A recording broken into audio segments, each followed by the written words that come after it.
David French said that Israel, he's a Christian Zionist, but now Israel has gone too far. It's gone too far, and it's bad, and it's doing bad, and it's really bad.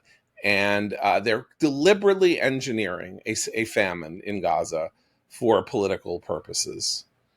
And I am beside myself because I almost can't believe that he has done this, because I want to think well of David French as a human being.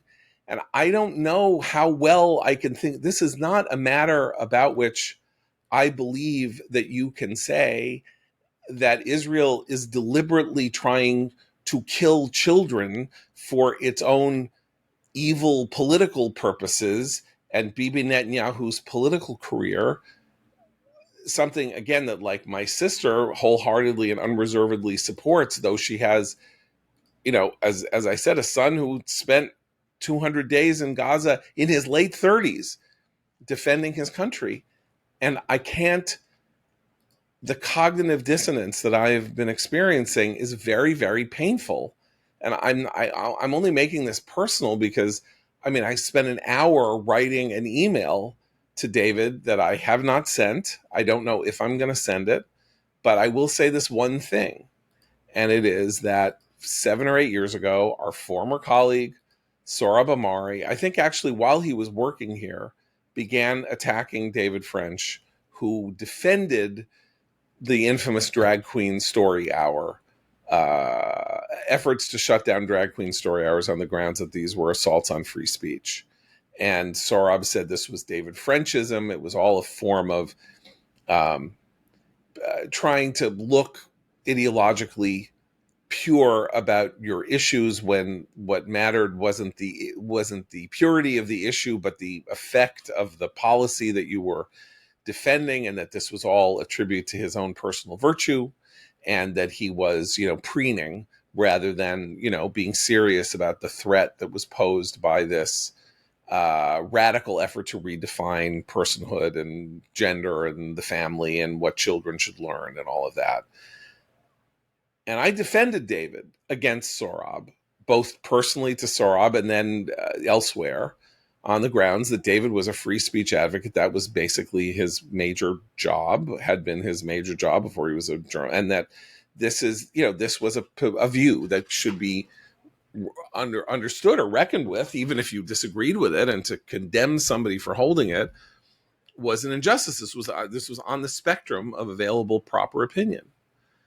Well, now David has proven Sohrab right, in the sense that this piece that he published on Sunday is a work of moral preening, the purpose of which is for him to establish his own virtue by creating a straw man that is a leftist straw man, that is a Zoran Mamdani globalize the Intifada straw man about Jews killing non-Jews for nefarious reasons, largely having to do with the advancement of their own personal political power.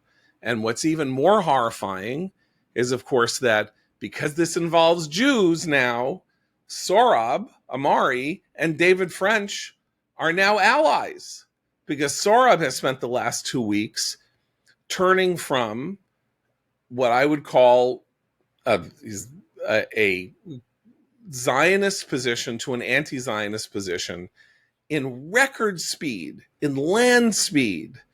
He has gone from saying, I'm very distressed by what I'm seeing in Gaza, to mocking Israel, to mocking anybody who says the story is more complicated, to anyone who says that the guilt or the real villains here are Hamas.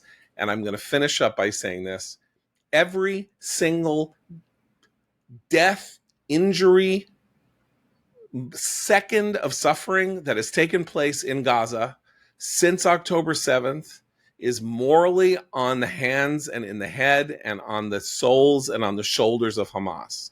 Hamas started a war. Hamas is refusing to leave the battlefield and let the war conclude. It is holding 20 Israelis whom it is torturing to death. And every single drop of Arab blood in Gaza is on Hamas and not on Israel. And it is a moral infamy that we even have to be having this conversation.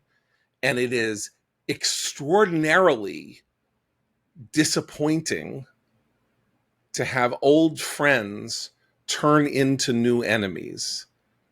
And it is heartbreaking to me. And I wish I weren't saying this about David French. I've long since made my peace with Sohrab, what I consider to be Sohrab's betrayal as a former employee of Commentary.